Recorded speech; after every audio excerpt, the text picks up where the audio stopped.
Bonjour à tous et à toutes. Aujourd'hui, on se retrouve dans ce nouvel épisode de Comme les autres, dans lequel je vais vous parler d'un sujet assez touchy, dont on parle de plus en plus sur les réseaux sociaux, donc la dépression.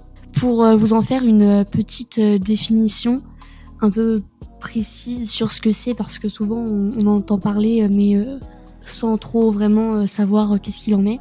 C'est la dépression, c'est une maladie qui se caractérise par une profonde tristesse, une perte de plaisir, du désespoir et une très grande perte de motivation. C'est vraiment, on perd goût à la vie.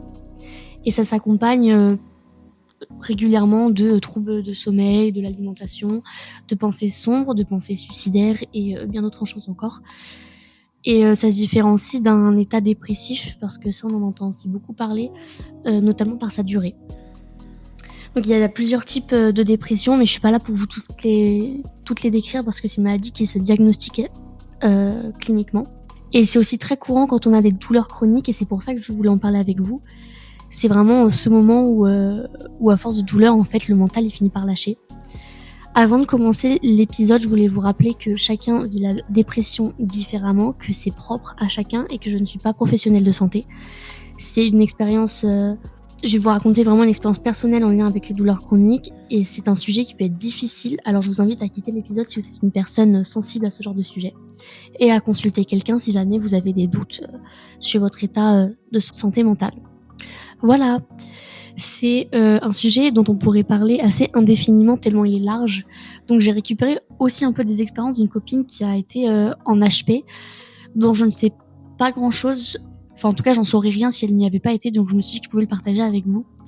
Et j'ai vraiment essayé de découper le podcast en grosses parties pour que ça fasse pas trop pagaille. Mais bon, je vais pas vous mentir, on verra ce que ça donne. J'ai un peu de mal avec le fait de suivre un peu le fil de ma pensée. Pour commencer avec le commencement, finalement, je pense que je n'ai jamais été une enfant heureuse de manière générale.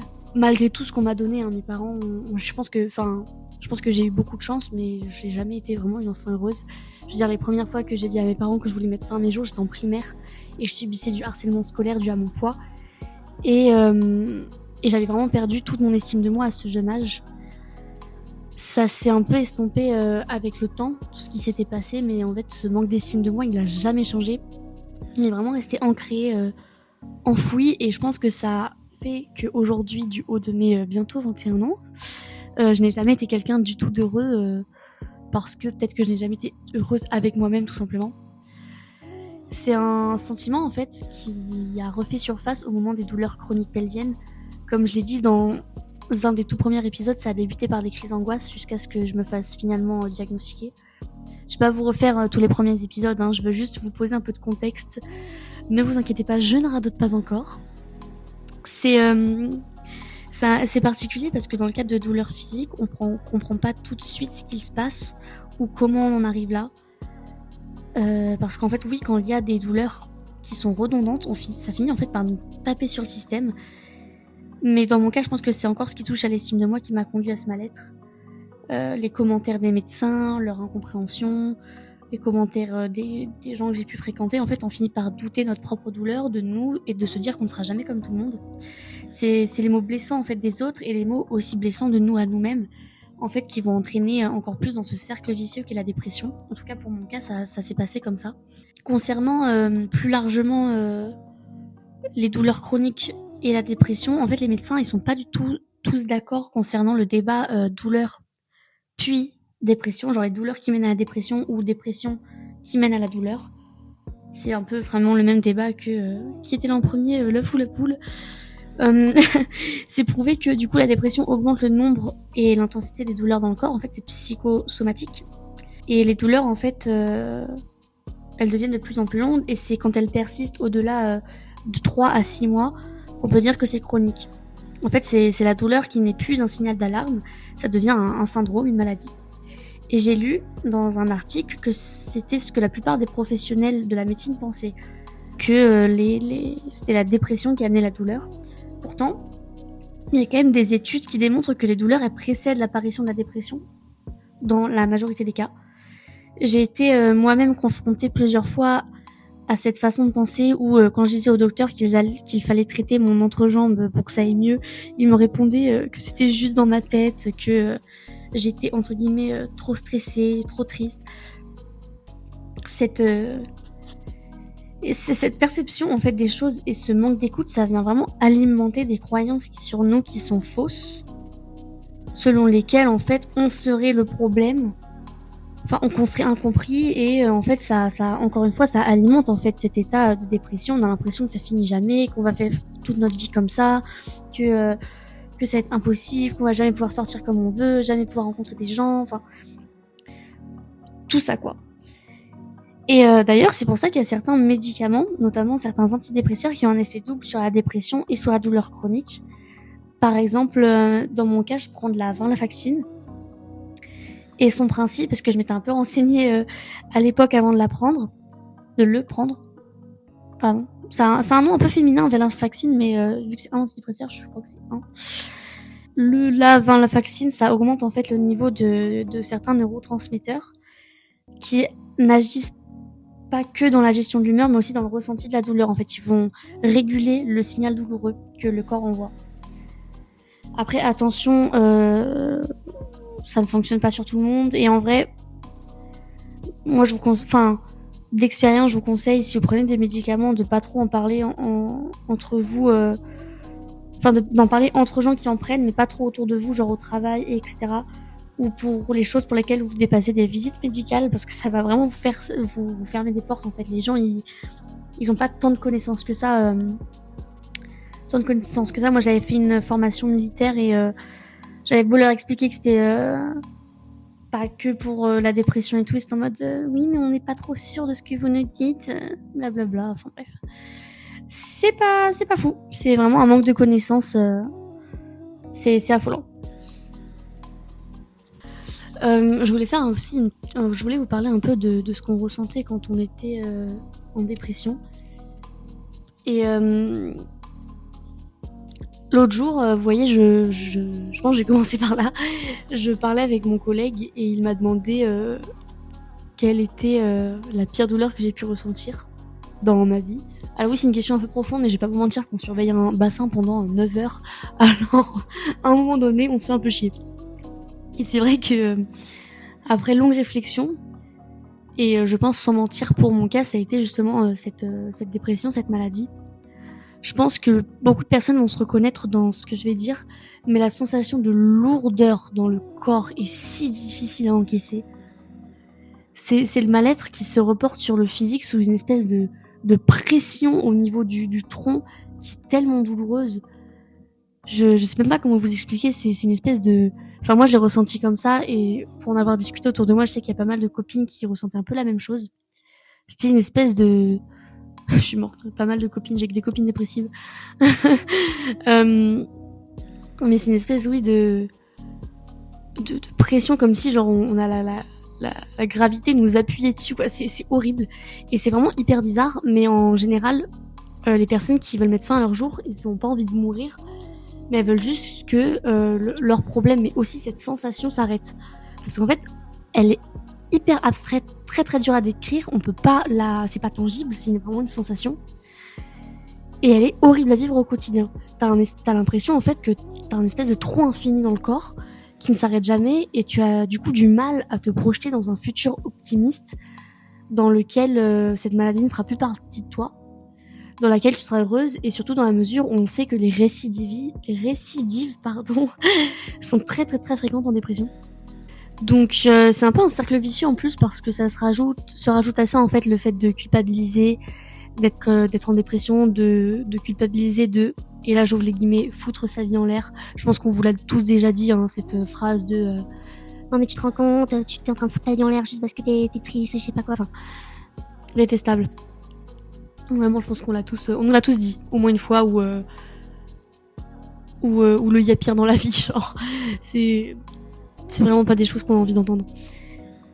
En fait, je sais pas comment expliquer, mais dès que en fait je me sentais pas de sortir, c'est-à-dire très souvent, je me culpabilisais aussi moi-même en me disant mais pourquoi t'es comme ça, regarde ce que tu fais, tu vas perdre des gens, t'as une vie de merde. En fait, ça alimente en fait le propre cercle vicieux, c'est des pensées qui en fait n'arrangent rien, mais dès qu'elles commencent, elles sont impossibles à arrêter.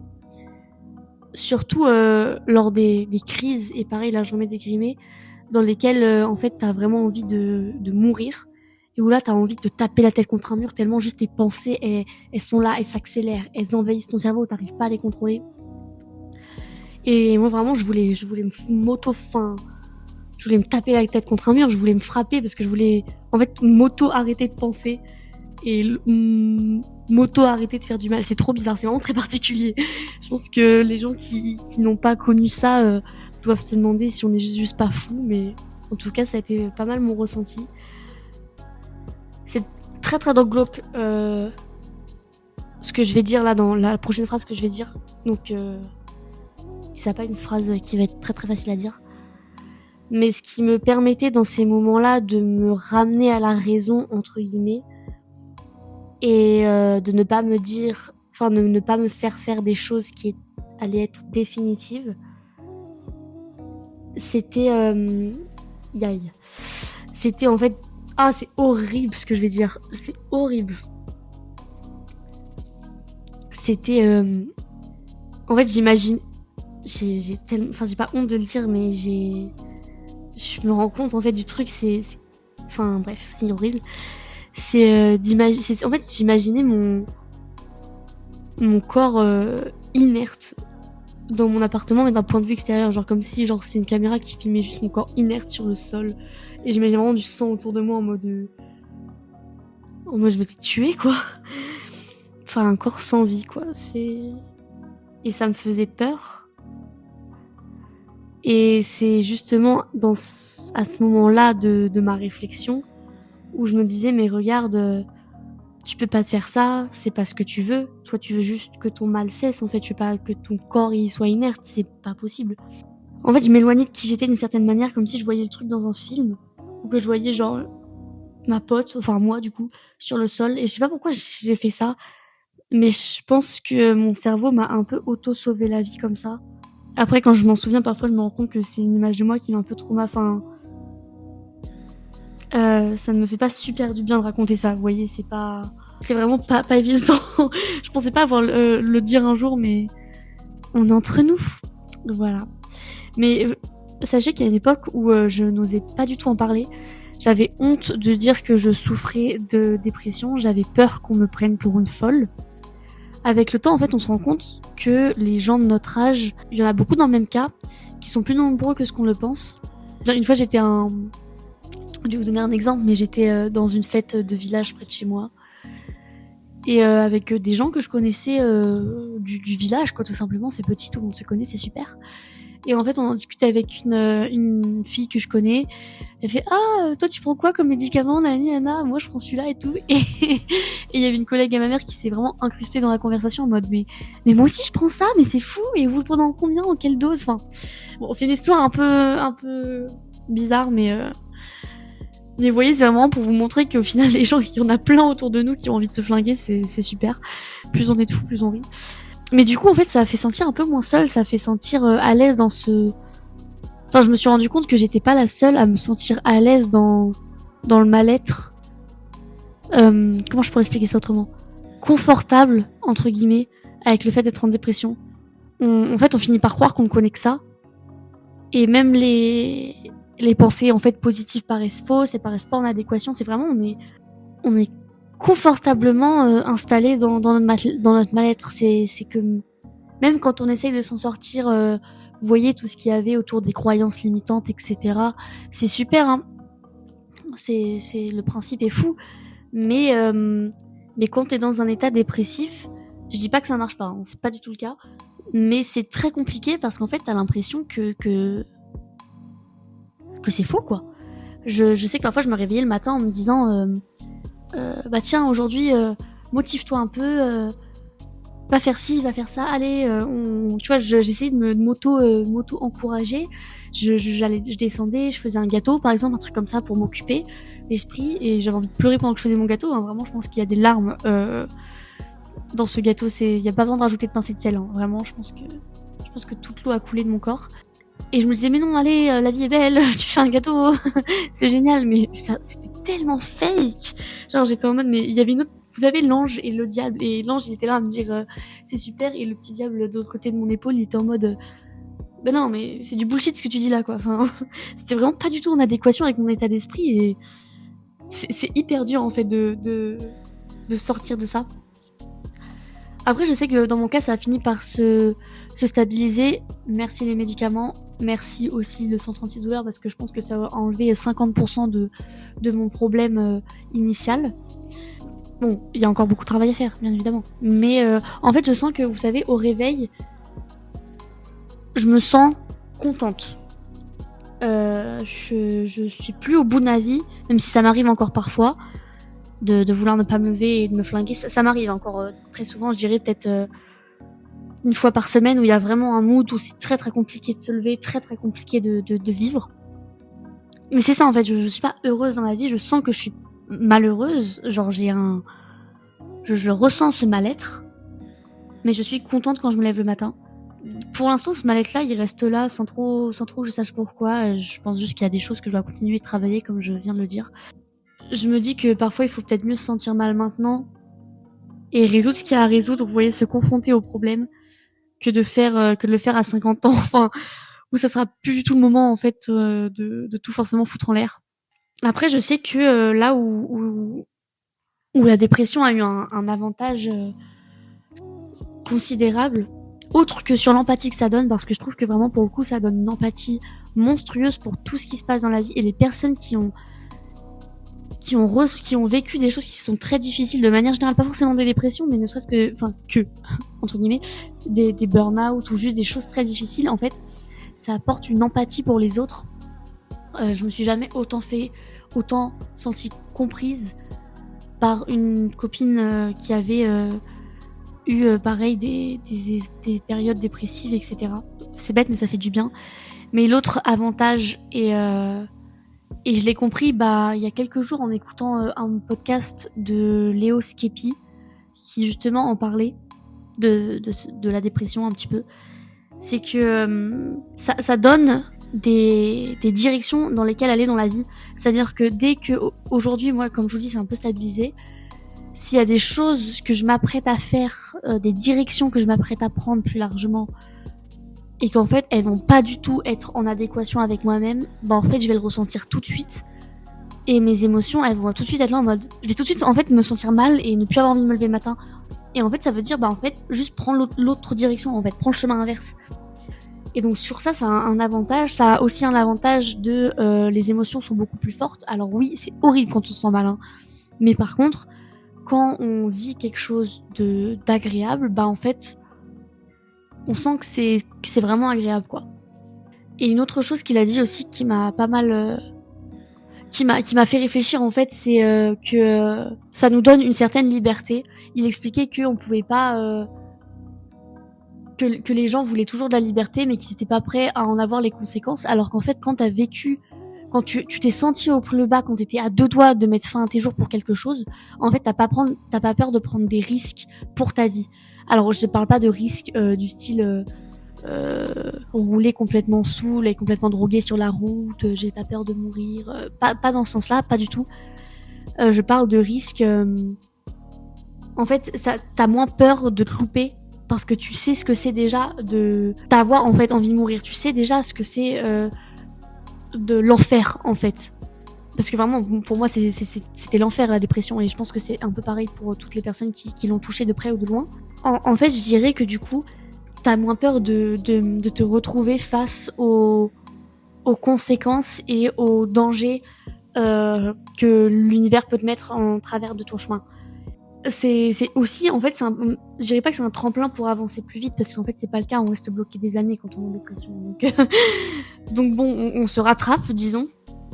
Mais il y a des choses, oui, que même si retourner dans cet état dépressif me fait peur, il y a des tournants que je n'ai pas peur de prendre parce que je me dis au pire il va se passer quoi, au pire quoi, j'aurais envie de mourir, déjà fait, déjà connu, ok, done that, ok, next. Vous voyez ce que je veux dire? Je sais pas si c'est très très clair ce que j'explique, mais ça c'est un avantage considérable parce qu'il y a des gens qui ne prendront pas les risques, qu'ils ont à prendre pour atteindre la liberté qu'ils veulent et les choses qui leur tiennent vraiment à cœur.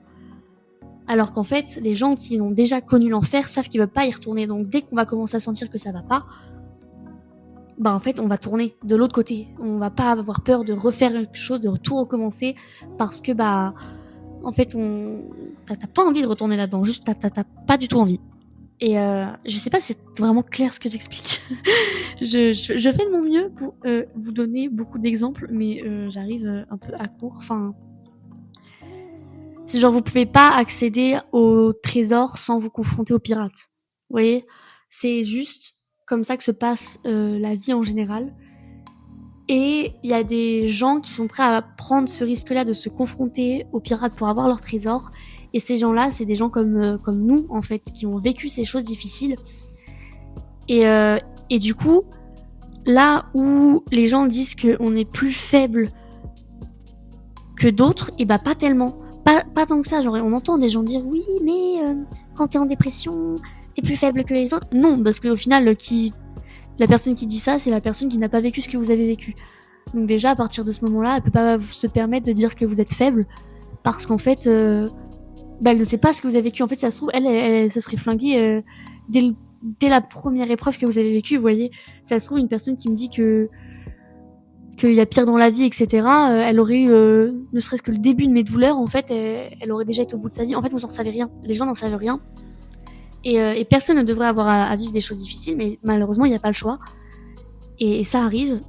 Et en fait, à partir du moment où vous avez surmonté ces choses-là, c'est que vous êtes prêt à tout surmonter. Moi, il y a des fois où il y a des gens qui me racontent des choses. Ah non, mais ça, c'était horrible et tout. Et je les soutiens parce que je sais que pour eux, c'est terrible et que c'est quelque chose d'incommensurable et que c'est une épreuve à leur hauteur, vous voyez. Non pas que j'ai une hauteur supérieure, hein, pas du tout, mais c'est une épreuve à leur niveau. Je vais jamais juger quelqu'un qui trouve quelque chose difficile. D'où cette notion d'empathie dont je parlais tout à l'heure. En revanche, moi, quand je sais que si j'avais eu ce problème, enfin, dans ma tête, parfois je suis en mode, je sais que c'est difficile pour toi, mais moi d'extérieur, je trouve pas ça compliqué. Parce que en fait, ça donne une espèce de force.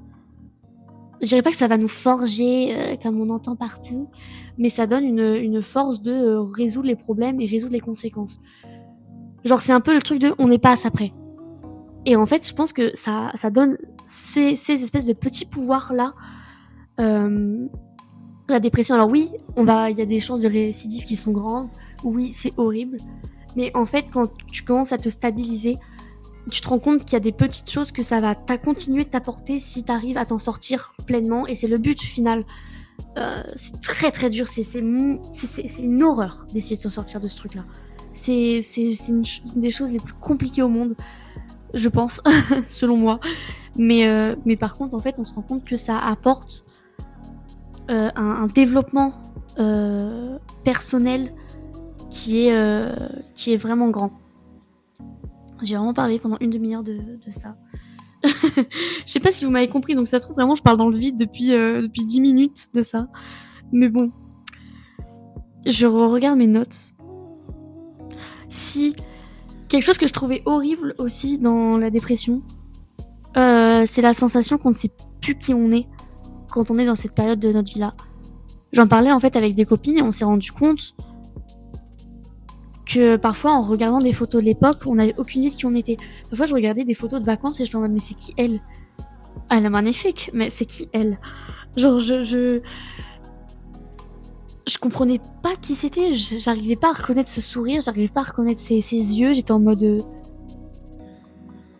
elle veut plus rien dire de moi en fait. Enfin, et même encore aujourd'hui, parce que comme je vous dis, j'ai un état qui s'est stabilisé, mais on parle pas je suis pas heureuse dans ma vie, loin, très loin de là. Parfois, je sais juste pas qui je suis. C'est comme si en fait on était devenu tout autre et qu'une partie de soi n'existait plus. Ou une partie un peu peut-être heureuse, ou une partie dans le déni. En fait, une partie un peu innocente de soi qui est partie, quoi. Ça me rend un peu super triste quand je regarde ces photos de l'époque et je me dis, je me rappelle de comment je me sentais à l'époque et comment je me sens maintenant. Et je me rends compte qu'il y a un gap énorme. Et et que je reviendrai peut-être jamais à la personne que je suis aujourd'hui, enfin que j'étais à l'époque. Je deviendrai peut-être plus terne. En fait, je redeviendrai peut-être pas solaire en fait comme j'aurais pu l'être, parce que maintenant je sais ce qui va pas et j'ai dû voir les choses, mais c'est un peu difficile, je trouve, d'accepter ça. Enfin, moi, je ne l'accepte pas du tout. J'ai l'impression d'avoir pris un coup de vieux. Vous voyez ce que je veux dire? Je sais pas si c'est très clair, mais déjà, même quand on me donne un âge, parfois on me dit que j'ai 25 ans alors que pas du tout. Mais et je me dis, waouh, j'ai une tête déjà fatiguée ou pas que les gens de 25 ans sont déjà fatigués. Hein, voilà, on s'est compris. Mais ouais, j'ai vraiment l'impression de ne plus savoir qui je suis. De n'exister que à travers ces différentes étapes de ma vie et ces différents diagnostics, etc. Comme si en fait j'étais venue au monde à 18 ans et que j'étais déjà complètement triste. Comme si vraiment la personne qui existait avant 18 ans est une personne qui n'est pas moi en fait. Je suis née à 18 ans, triste et en ayant envie de me tuer. Voilà. Après, voilà, comme je dis, les choses se stabilisent, mais c'est pas parfait, c'est vraiment un peu aléatoire. Et d'où le côté... je pense que c'est une phrase que je comprenais pas avant, mais maintenant que je comprends que la guérison n'est pas linéaire en fait. Parce qu'il y a un moment donné où en fait c'est un peu aléatoire, c'est un peu le bazar. Par exemple, à la rentrée, je pars à l'autre bout du monde pour travailler, alors je suis hyper contente. Et le jour d'après, je peux être complètement désespérée et j'ai plus envie de rien, et j'ai plus envie d'y aller. Bah, ma belle, tes billets sont pris, donc trop tard. Mais c'est vraiment le côté t'as envie de tout et en même temps t'as envie de rien. C'est une ambivalence particulière. Mais voilà, ça vraiment sur ça, je pense que la dépression donne un grand développement personnel, une intelligence émotionnelle qui est un peu supérieure à la moyenne. Ça permet de comprendre les choses beaucoup plus. Alors oui, comment on dit, on pense trop, on overthink un peu trop, mais par contre, penser en fait, c'est du savoir. Le savoir, c'est le pouvoir. Enfin, ça permet de comprendre les choses, comprendre les gens, comprendre ce qui vous entoure. C'est mon avis après. Je voulais en profiter pour vous parler des choses qui m'ont aidé et qui m'ont pas aidé. Parce qu'il y en a qui m'ont été parfaitement inutiles. Je vais commencer par la partie un peu négative parce que quitte à faire un épisode pas simple, autant rentrer dans les choses qui fâchent tout de suite. À commencer par les choses qu'ils donnent sur internet et qui me les brisent radicalement. Quand je faisais des recherches sur internet pour savoir comment sortir de cet état minable dans lequel j'étais, je tombais sur des conseils du type se laisser du lest, ne pas culpabiliser, écrire toutes les choses positives qui sont passées dans la journée, ce genre de choses en fait. C'est tout sauf ce que j'avais envie d'entendre à ce moment-là, tout ce qui m'était juste impossible à faire. Parce que je pouvais trouver des choses positives, entre guillemets, dans ma journée, si je reprends l'exemple du gâteau, j'ai mangé mon gâteau au chocolat. Mais est-ce que ça me rendait heureuse? Non. En fait, j'étais juste terriblement malheureuse. Alors oui, il est super bon mon gâteau. Factuellement, c'est une bonne chose de manger un gâteau au chocolat, mais moi, ça me procurait rien, quoi. Donc en fait, c'est comme justement le truc de la guérison n'est pas linéaire. Pour moi, en fait, accepter le fait de faire des rechutes, que cette guérison n'était pas linéaire, en fait, et qu'il ne fallait pas se sentir mal, c'était synonyme d'un échec, d'une certaine manière. C'était pas possible, en fait, dans ma tête. Je pouvais pas échouer comme ça.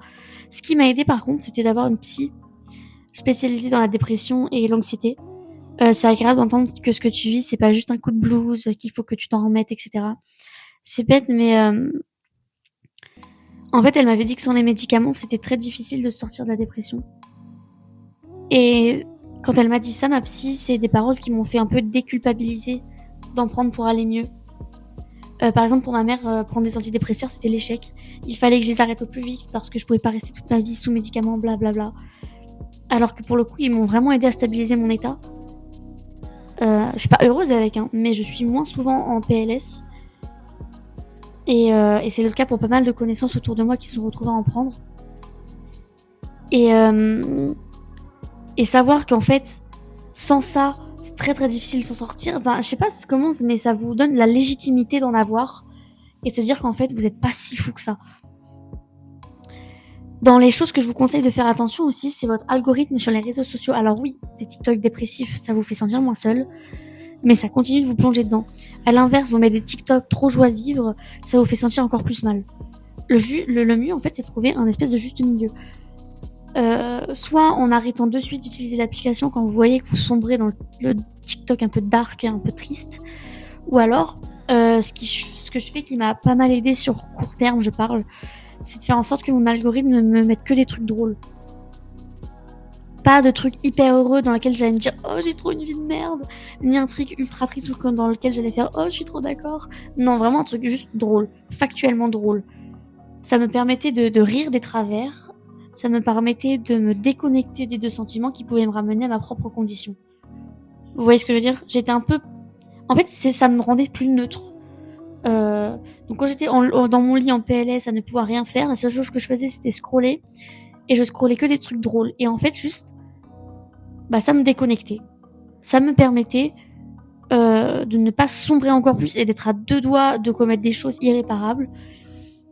Parce que soit j'allais me sentir mal d'aller mal, soit j'allais me sentir bien d'aller mal.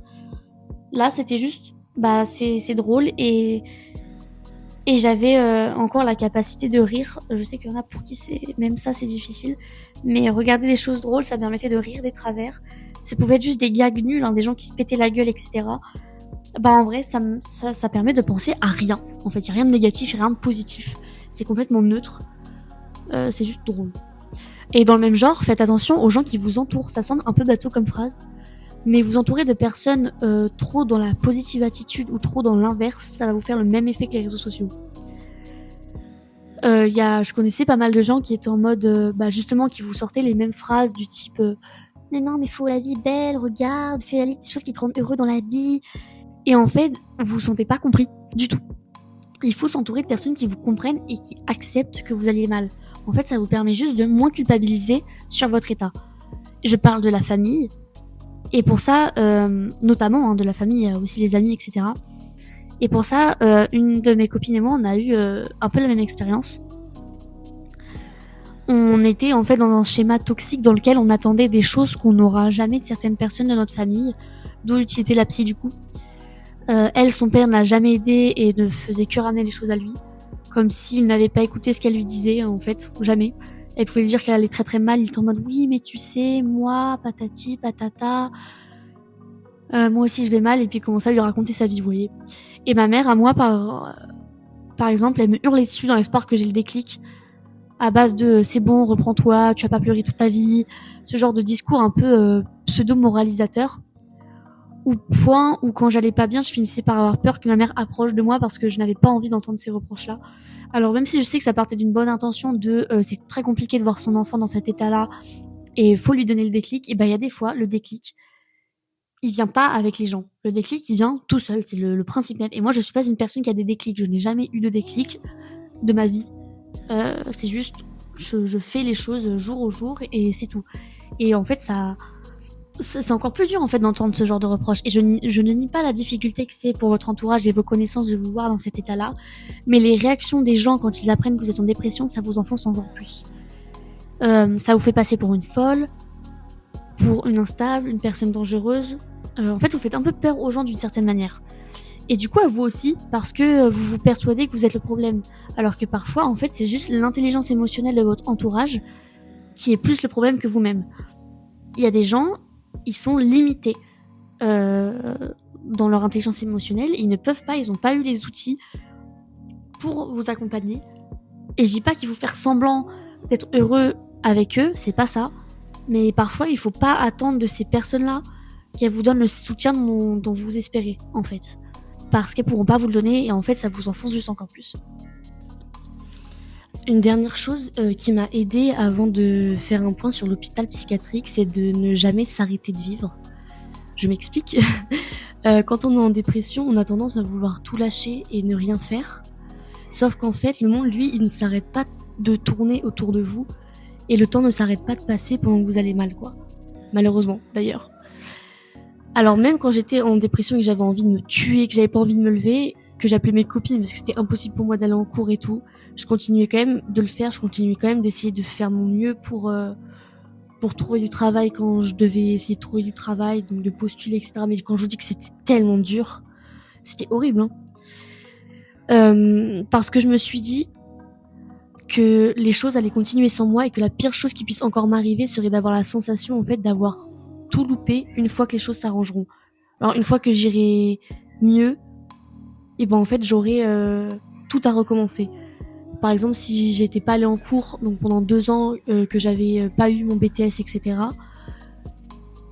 Imaginons que les choses auraient été mieux au bout de 3 ans, je me serais retrouvée sans mon BTS à devoir tout recommencer sous prétexte que j'allais mal, même si c'est un très très très très très très bon prétexte, parce que et en fait ça m'aurait flingué encore plus le moral, alors même que quand on a un passé dépressif, retomber dedans c'est très facile. En fait c'est juste, je remercie tellement la moi du passé d'avoir fait ces choses-là en fait, de quand même avoir continué même au bout de ma vie, d'avoir fait les choses, parce qu'au final, quand les choses ont commencé à se stabiliser, quand mon état a commencé à se stabiliser, je me suis pas du tout retrouvée à avoir envie de me tuer parce que je n'avais pas été en cours, pas eu mon BTS ou pour X ou Y raison. Enfin, je sais pas si c'est très clair.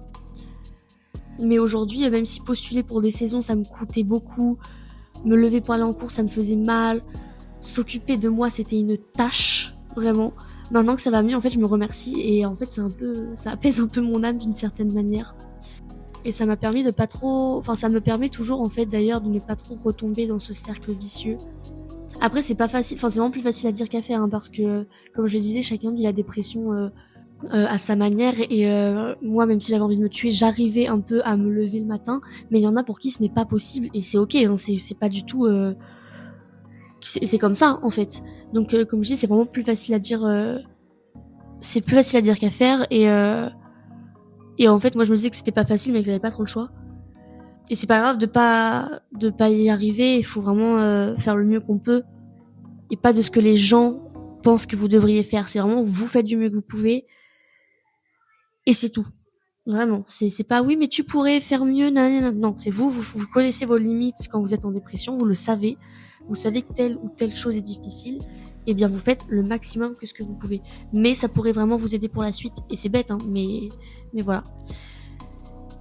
Du coup, pour aussi vous parler des hôpitaux psychiatriques, donc c'est une copine qui en a fait plusieurs, et je lui ai proposé qu'elle me fasse un point dessus, parce que c'était un peu c'était le moment ou jamais quoi. Donc elle a fait les hôpitaux psychiatriques, elle les a pas fait, elle les a pas construits, elle y a séjourné suite à des tentatives de suicide.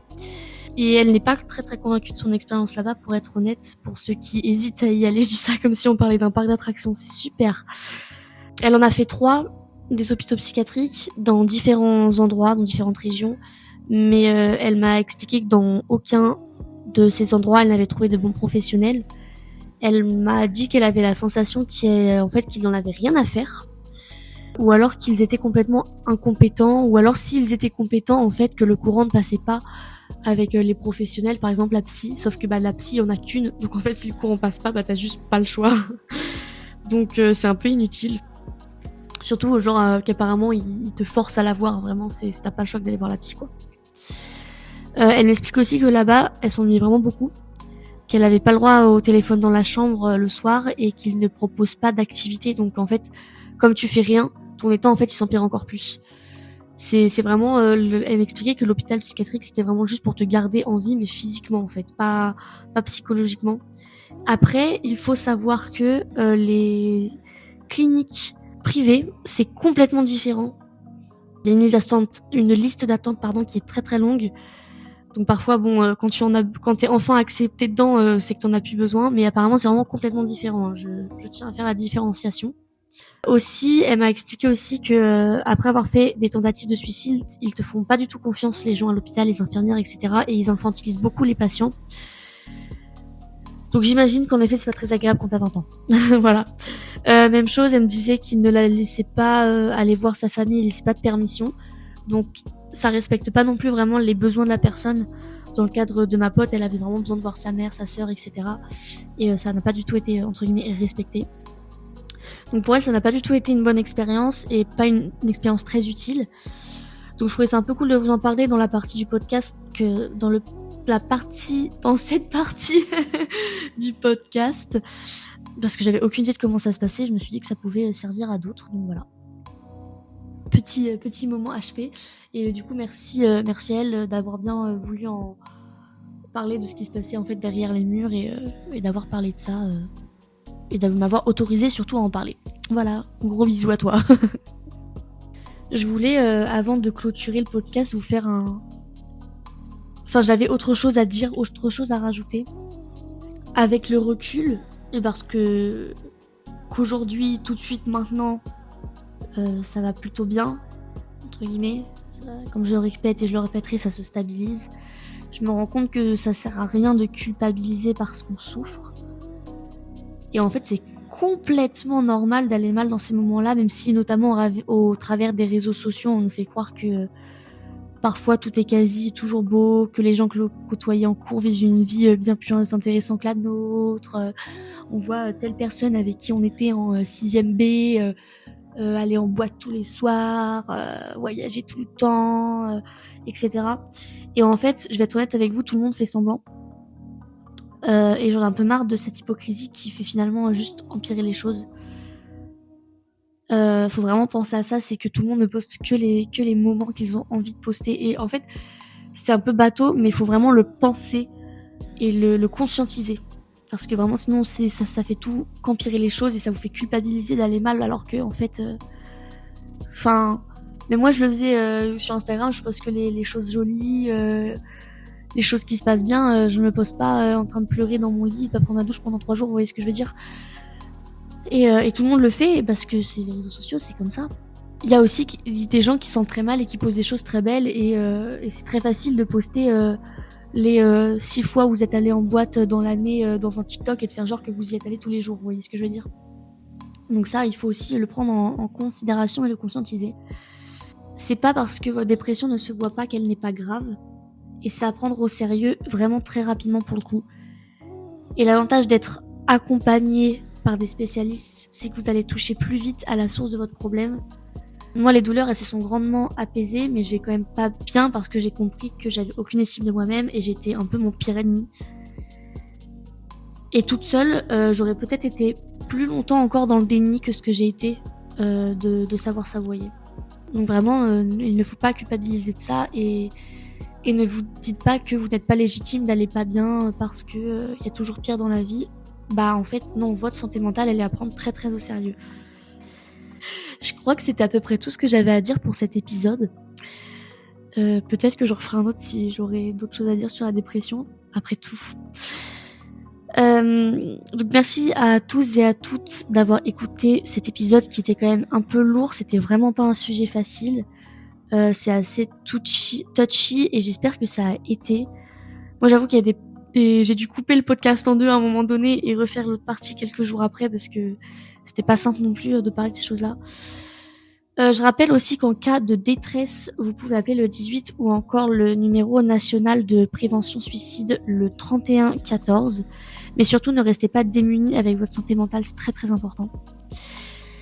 Voilà, ce sera à peu près tout pour aujourd'hui. N'hésitez pas à me faire part de vos expériences si vous ou quelqu'un de votre entourage a déjà été touché par cette maladie ou quelque autre maladie d'ailleurs. En attendant, prenez soin de vous et restez branchés pour le prochain épisode.